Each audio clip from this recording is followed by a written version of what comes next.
FM Health News. Sa isgutan ng panglawas, mga pagkaon nga likayan kontra gout atong sayran kay katropang Almimata. Yes, may buntag mga katropa, aniyan sa mga tumbalita alang sa maayong panlawas.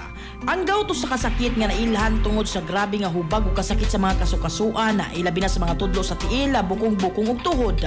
Aron masuta kung gouty arthritis ang sakit, gikinahanglan ang blood test aron masuta ang level sa uric acid sa dugo.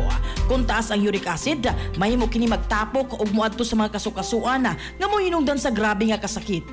Gipay magnuan ang mga adunay gout nga likayan na pagkaon sa masaatay, sa bupi, sa batchoy, balunan ug mga tusok-tusok nga isaw sa baboy. Likayan usab ang pipila ka klase sa isda sama sa lumahan, bangos, sa dilis, bisugo, matambaka, tambana, tangigi ug tulingan. Sa laing bahin, gitugutan sa mga medical experts ang pagkaon sa gamay ra nga mga isda ug pagkaong dagat sama sa galunggong, hasa-hasa, lapu-lapu, maya-maya, pusit, taong, talaba, tilapia, tawilis ug munggos. Gipahinumduman usab ang mga dunay gout nga likayan ang pag-inom og beer ug pag-inom og daghang tubig aron matabangan ang paggawa sa uric acid sa lawas. Gikinahanglan sab ang pagbintinar sa usong timbang sa lawas o paglikay sa sobrang katamis nga pagkaon tungod kay pagdugang sa timbang makapalisod sa kahimtang sa mga kasukasuan. Sumala sa mga eksperto, kung magsugod na ang gout, dili na igo ang pagdayet lamang.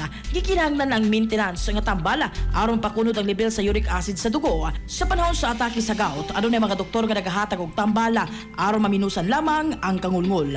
Mga katropa, alang sa mapahimsog sa panlawas, inom og Santhona Plus Gold. Alang sa nagahius sa Pilipino para sa Pilipinas, sa kininyong katropa Almimata XFM News.